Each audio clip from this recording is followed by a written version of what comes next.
I say the Commonwealth of Massachusetts, this court is now open. Jurors remain standing, all parties may be seated. Jurors, can I have each of you raise your right hand? I just have to wait 1 second, jurors. So you can put your hands down for a second. There's just one more person coming in. You can put your hands down for a second.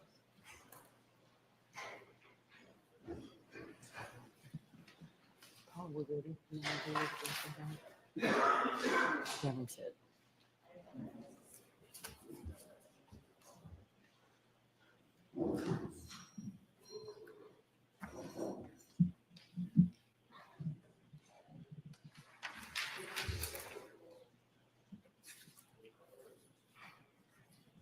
Great. Could I have all the jurors now raise your right hands? You solemnly swear to make true answers to such questions as should be put forth to you by the court, so help you God. Thank you. You can have a seat. May I call the case, Your Honor? Please. Your Honor, this is docket number 2282CR117, the Commonwealth versus Karen Reed.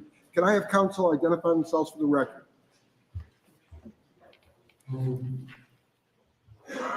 morning, Your Honor. Laura McLaughlin. Good morning, Ms. McLaughlin. I'm Lally for the Commonwealth. Good morning, Mr. Lally. Good morning, Your Honor. Hank Brennan for the Commonwealth. Good morning, Mr. Brennan. Good morning, Your Honor. Alan Jackson.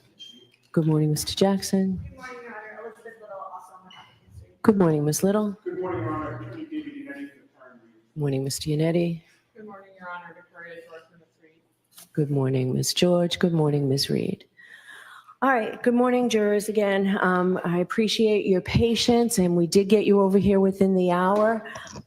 My name is Beverly Canoni. I'm a judge of this court, and I want to give you some idea on how the day is going to go for you and why we're here. So I do want to express to you that jury service is certainly one of the most important civic duties we have. So we all appreciate the fact that you're here today, ready, willing, and able to serve as jurors if called upon to do so. Now, you've heard that this is a criminal case. It's the case of Commonwealth versus Reed. The Commonwealth alleges that at approximately 6 a.m. on the morning of January 29th, 2022, the Canton Police Department received a 911 call reporting an unresponsive male party in the snow outside a residence at 34 Fairview Road in that town. Officers responded and discovered the man, later identified as John O'Keefe, off the roadway in the front lawn area. Officers identified 3 women with Mr. O'Keefe, one of whom was the defendant, Karen Reed, the girlfriend of Mr. O'Keefe. The defendant had been with Mr. O'Keefe the previous evening at 2 different bars in Canton and had driven with him to this residence in the early morning hours of this date.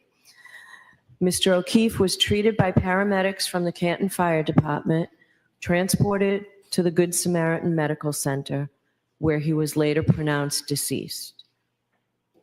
The Commonwealth alleges that the defendant struck Mr. O'Keefe with her vehicle earlier that morning and then left the scene while Mr. O'Keefe lay injured in the snow during a blizzard.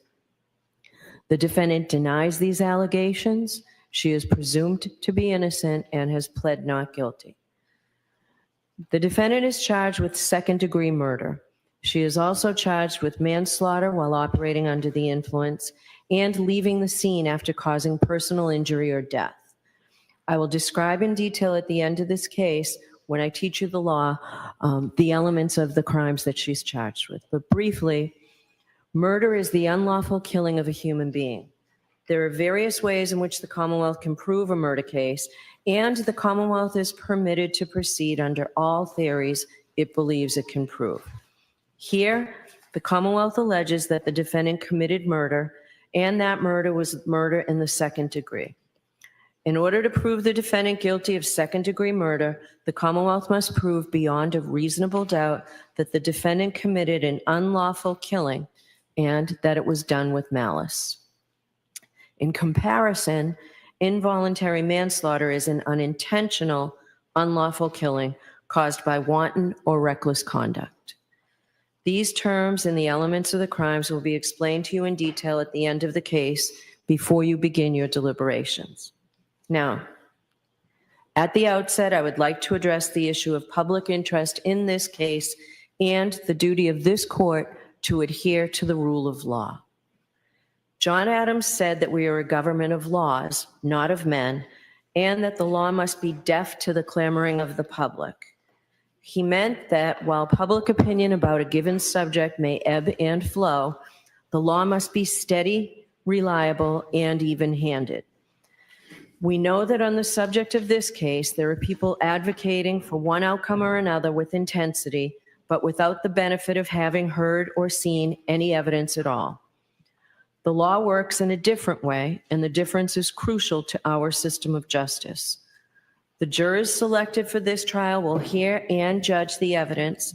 They will decide what the facts are, and where the evidence is contested, they will determine where the truth lies.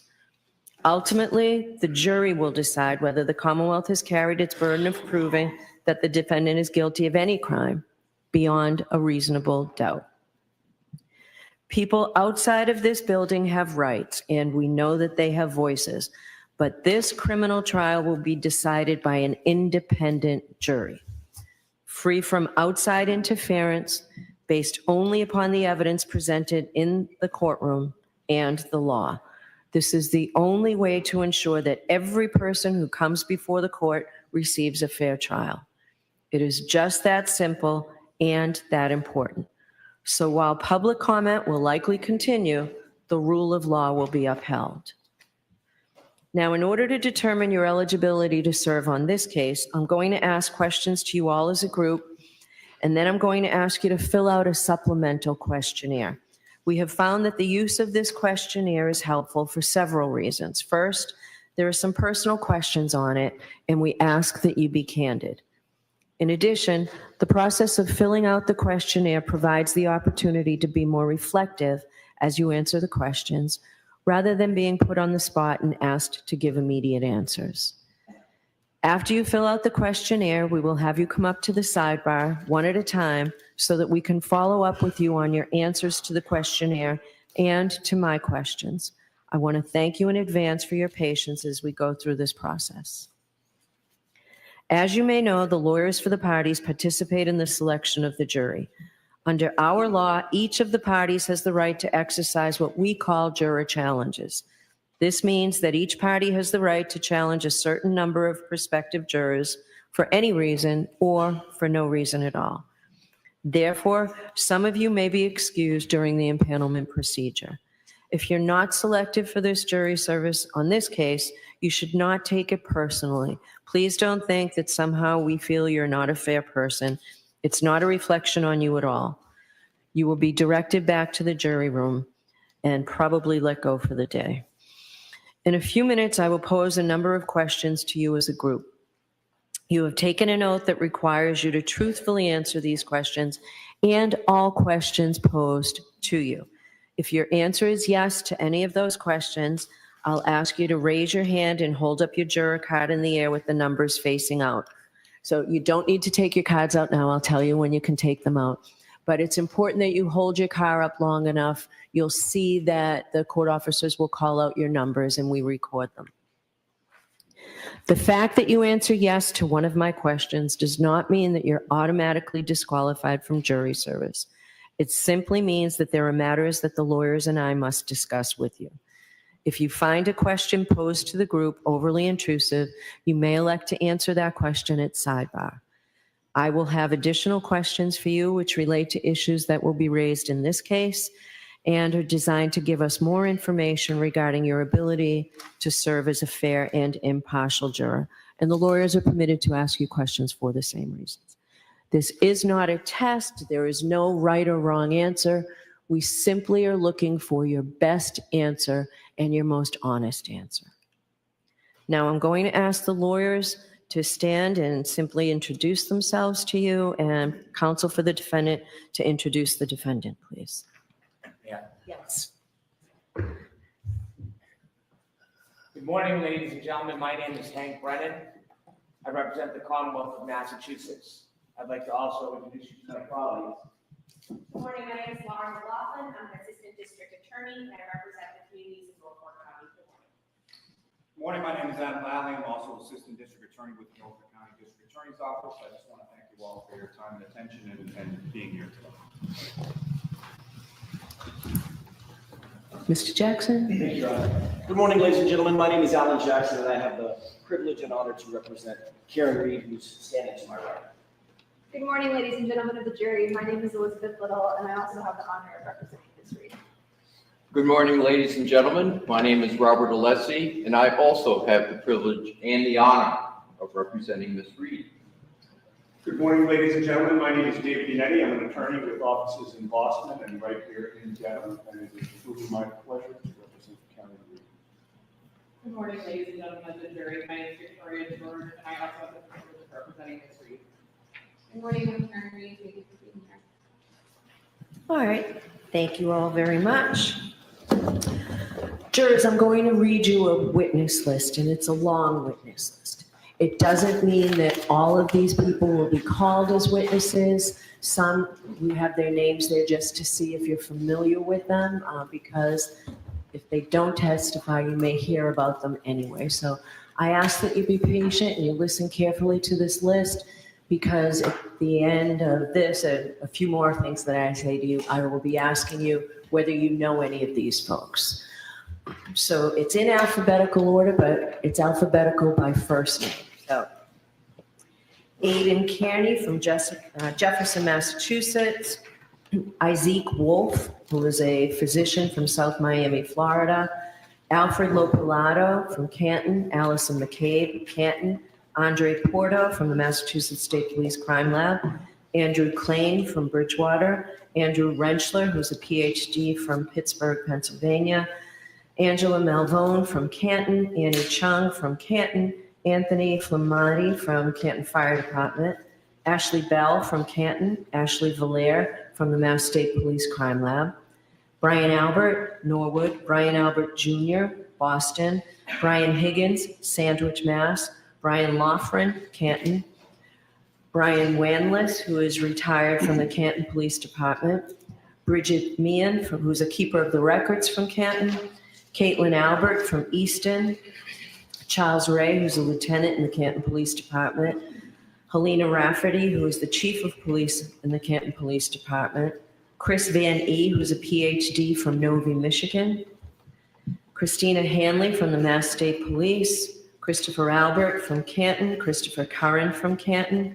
Colleen Crawford from the Norfolk District Attorney's Office. Colin Albert from Canton. Courtney Proctor from Canton. Kurt Roberts from Canton. Daniel Whitley from the Canton Fire Department. Daniel Wolf, who's a PhD from Penns Park, Pennsylvania. Derek Ellington, who's from Wake Forest, North Carolina.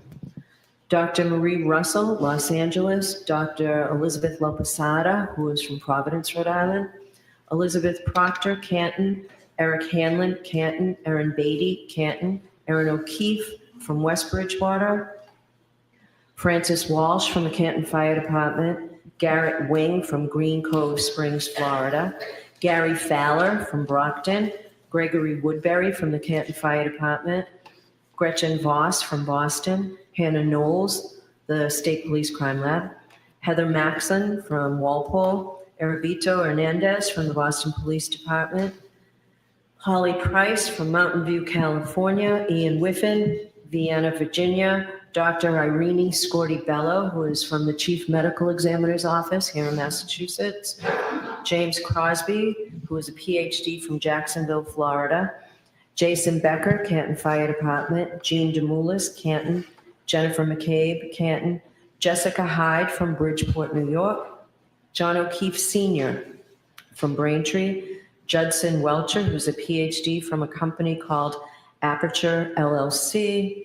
Julie Albert from Canton. Julie Nagel from Canton. Justin Rice, who is a physician from South Weymouth. There are two juveniles from Canton. One of the juveniles' initials are KF and the other PF. Caitlin Boudreau from Raynham. Karina Kolakithas from Canton. Katie Camerano from Canton. Katie McLaughlin from the Canton Fire Department. Keeper of the records for Ring from Hawthorne, California. Kerry Curran from Canton. Kerry Roberts, Canton. Kevin Albert, Canton. Kevin O'Hara from the Mass State Police. Lance Mello from the Mass State Police Crime Lab. Laura Sullivan from Pembroke. Laurie Cahill from Worcester. Leslie Pearlstein from Canton. Lieutenant Michael Lank from the Canton Police Department. Louis Jutras from Canton.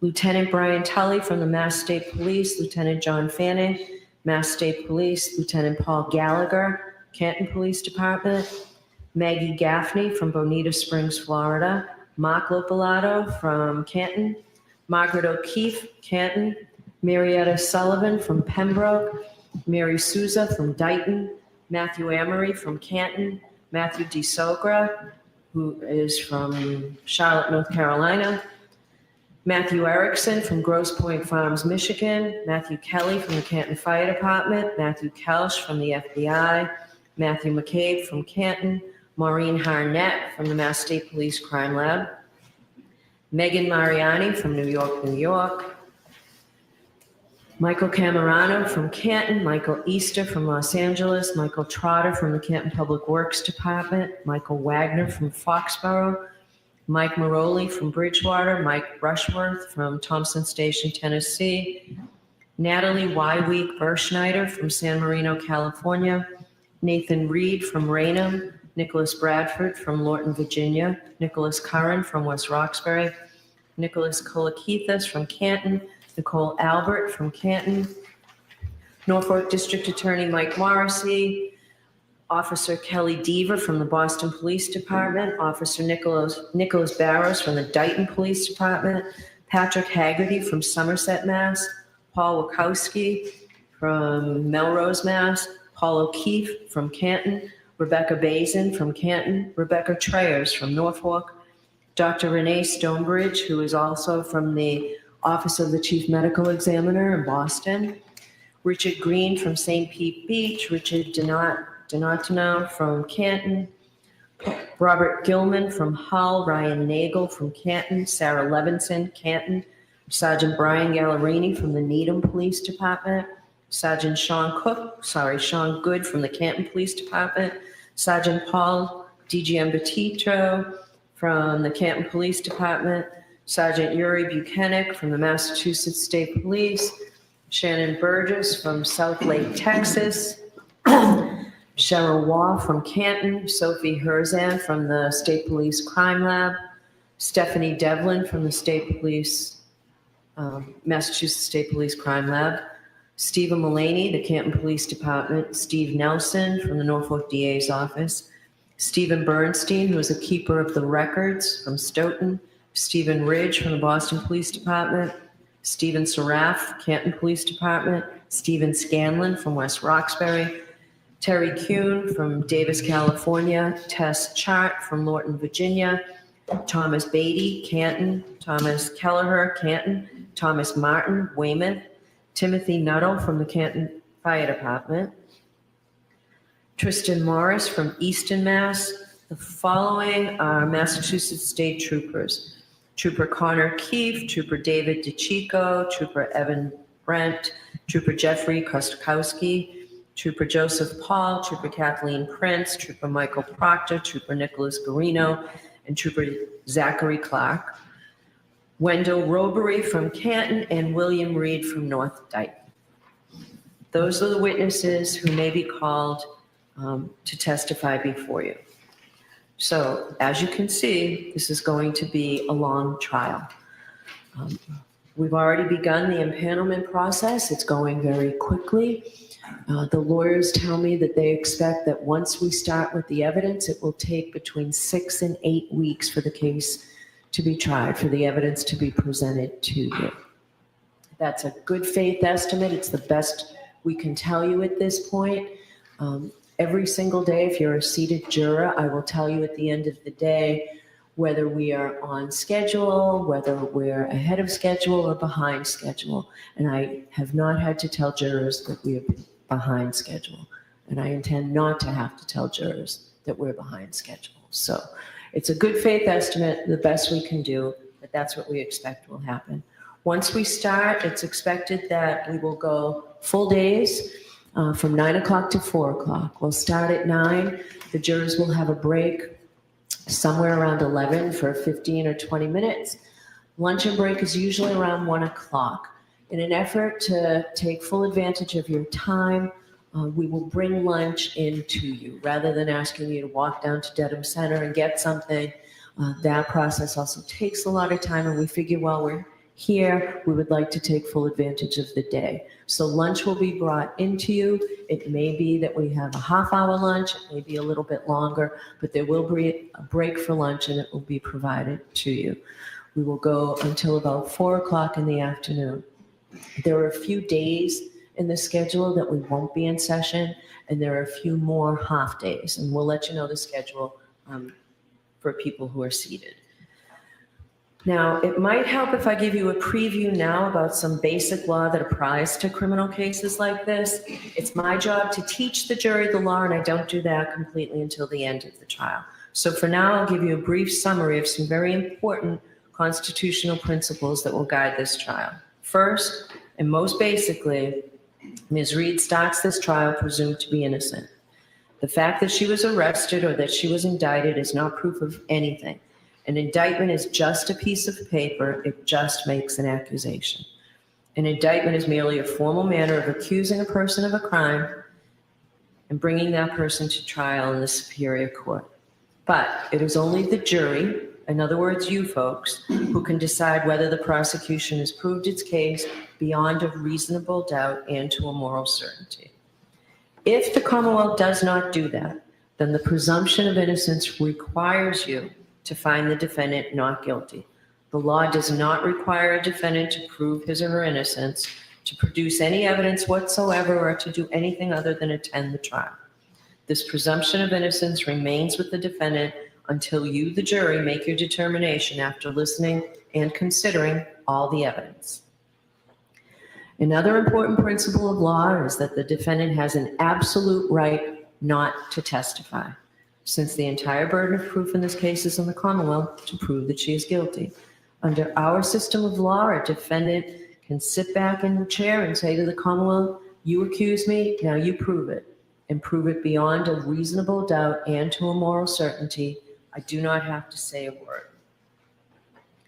A defendant's decision whether to testify or not has nothing to do with the question of whether she is guilty or not guilty. The jury must not consider it in any way or even discuss it at all in their deliberations. Jurors in a criminal case must determine whether the Commonwealth has proved its case against the defendant beyond a reasonable doubt based solely on the testimony of the witnesses and the exhibits. So that brings me to the requirement of proof beyond a reasonable doubt. What is proof beyond a reasonable doubt? The term is often used, probably pretty well understood, though it is not easily defined. Proof beyond a reasonable doubt does not mean proof beyond all possible doubt. For everything in the lives of human beings is open to some possible or imaginary doubt. A charge is proved beyond a reasonable doubt if, after you have compared and considered all of the evidence, you have in your minds an abiding conviction to a moral certainty that the charge is true. When we refer to moral certainty, we mean the highest degree of certainty possible in matters relating to human affairs, based solely on the evidence that has been put before you in the case. I have told you that every person is presumed to be innocent unless and until he or she is proved guilty, and that the burden of proof is on the Commonwealth. If you evaluate all the evidence and you still have a reasonable doubt remaining, the defendant is entitled to the benefit of that doubt and must be acquitted. It is not enough for the Commonwealth to establish a probability, even a strong probability, that the defendant is more likely to be guilty than not guilty. That is not enough. Instead, the evidence must convince you of the defendant's guilt to a reasonable and moral certainty, a certainty that convinces your understanding and satisfies your reason and judgment as jurors who are sworn to act conscientiously on the evidence. This is what we mean by proof beyond a reasonable doubt.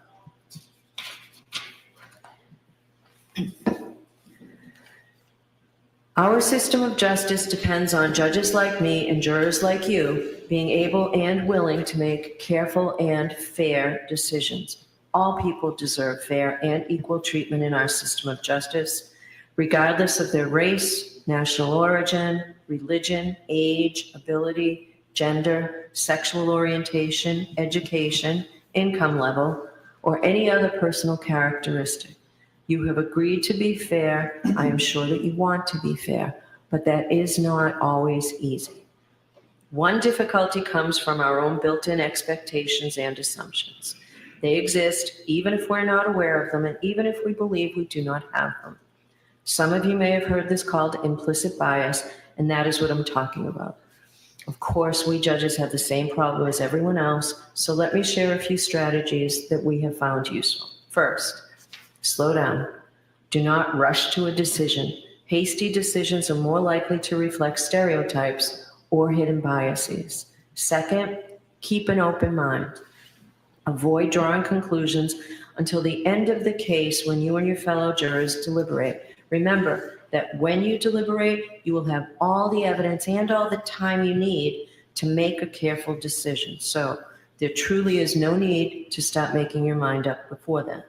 Third, you should listen closely to all the witnesses. That is the best way to ensure that you decide this case based on the evidence and the law, instead of upon unsupported assumptions. Fourth, as you listen to testimony about the people involved in this case, consider them as individuals rather than as members of a particular group. Finally, I might ask myself, would I view the evidence differently if the people were from different groups, such as different racial, ethnic, or gender identity groups? At the end of the case, I will remind you of these strategies and ask you to focus on the evidence instead of on any unsupported assumptions you may have. All we ask is that you, individually and as a group, do your best to resolve this case based upon the evidence and the law, without sympathy, bias, or prejudice, to the best of your ability as human beings. Now, I know that some of this may be confusing. Perhaps all of it's confusing at this early stage of the case. You'll certainly be in a better position to understand this at the end of the case when you've heard all the evidence and I can explain the law in detail. So don't worry if you didn't catch everything I said. Why am I telling you these things now?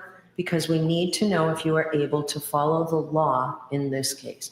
You don't necessarily have to agree with the law, but all the jurors will have to apply the law as I describe it to you. So, for jury selection, it is important to know if any of you might have some doubts whether you can accept and follow these legal rules. Now you can take out those cards.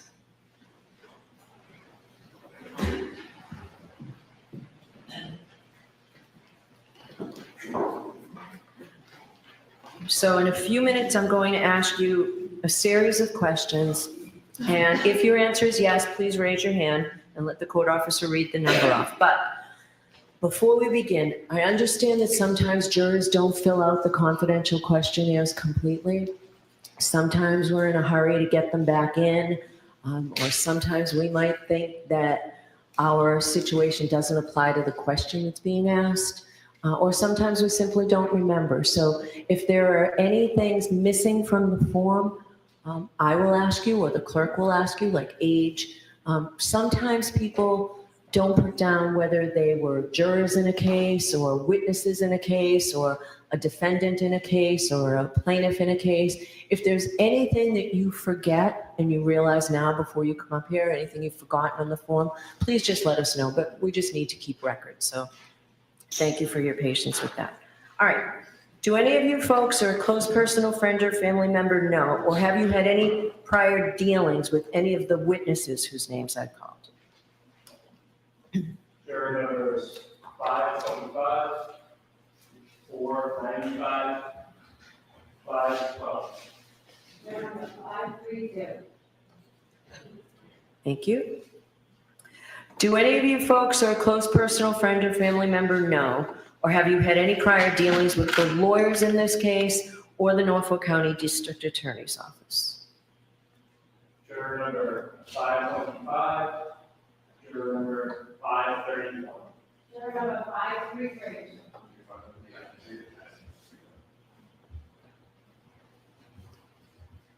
Okay, thank you. Do any of you folks or a close personal friend or family member have any financial or other personal interest whatsoever in this case or its outcome? I see no affirmative responses. Please raise your hand if you have seen, heard, or talked about this case. Juror numbers 492, 469, 478, 525, 472, 471, 474, 488, 517, 507, 476, 485, 545, 479, 535, 512, 482, 513, 495, 477, 530, 502, 526, 528, 490, 509, 500, 547, 467. Journal number 463, 523, 514, 510, 515, 537, 531. 522, 486, 484, 464, 506, 529, 481, 542, 533, 494. Juror number 460, juror number 536, juror number 498, juror number 508, juror number 524, juror number 505, juror number 527, juror number 532, juror number 511, juror number 468, juror number 534, juror number 470, juror number 466, juror number 546, juror number 521, juror number 516, juror number 461, juror number 544, juror number 465, and juror number 541. Okay, thank you very much. Could you please raise your hand if you've expressed or formed any opinion with respect to this case? Juror number 492, 469, 478, 525, 472, 474, 517, 507, 476, 485, 545, 530, 495, 513, 482, 512, 535. Juror number 502, 526, 528, 490, 500, 547, 467, 514, 515, 537, 531, 486, 494, 533, 542, 481, 529, 506, 484. Juror number 536, juror number 532, juror number 468, juror number 470, juror number 546, juror number 516, juror number 461. Okay, thank you very much. Are you aware of any bias or prejudice that you may have in regard to this case or in favor of or against either of the parties? And if you are, please raise your hand. Juror numbers 512, 472, 517, 528, 500, 514, 537, 531, 542, 536, 470, and 546. Okay, thank you very much. Do any of you folks have any difficulty hearing or any problem with understanding the English language, any physical or mental condition, or any religious or philosophical beliefs that would interfere with your ability to hear the evidence in this case, to understand the evidence, to concentrate during the trial, or to deliberate for the purpose of reaching a verdict? Juror number 499, 474, 513. Juror number 522. Juror number 484. Thank you. Would any of you have any difficulty following these very important constitutional principles that I outlined to you earlier? That the burden of proof rests entirely with the Commonwealth, that burden of proof is proof beyond a reasonable doubt and to a moral certainty, and that the defendant has no burden to do anything. She can just simply sit in that chair. She doesn't have to present any evidence. She certainly doesn't have to testify, and her lawyers don't even have to say a word. Does anyone have any difficulty with those important principles of law? If you do, please raise your hand. I see no affirmative responses. I can tell you folks that after every trial, I go in and I speak to the jurors. And though many of them were reluctant or certainly not happy about having jury duty, after they have heard the trial and deliberated and reached a verdict, every single jury, there's been several people who not only tell me that it was an interesting experience, but that it was also a rewarding experience. I do, however, realize that for some of you folks, serving on this jury would be an undue hardship. And let me tell you what I mean about that. Because certainly every civic duty we have causes us some hardship or inconvenience. An undue hardship is something much greater than that. It's usually if you're a student or if you've got airline tickets or surgery scheduled during the duration of this trial. But I will hear from people who believe that they have an undue hardship. So if you think you are among that group, please raise your hand.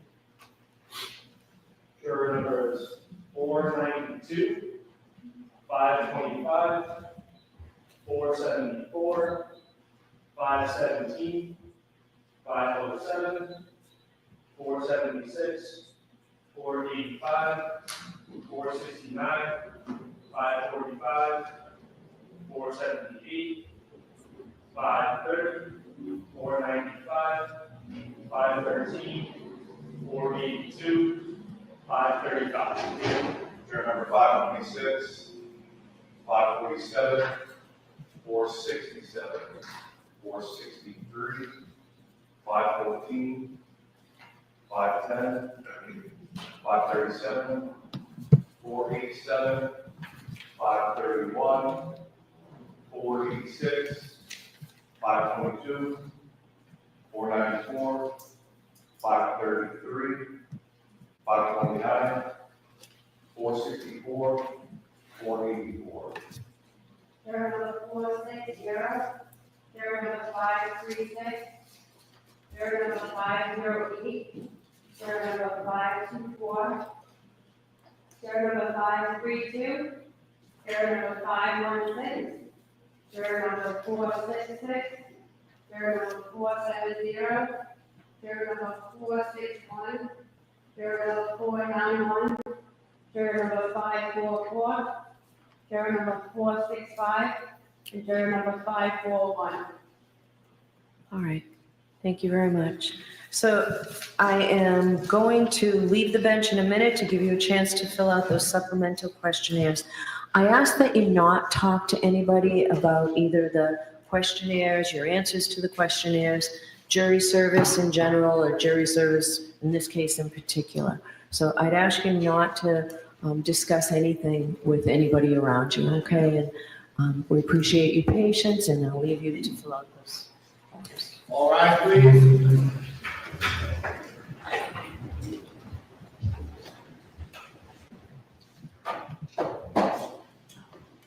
Maybe seated, close your recess. Just a reminder, everyone, please turn left over the law, so without over the door. Goodbye.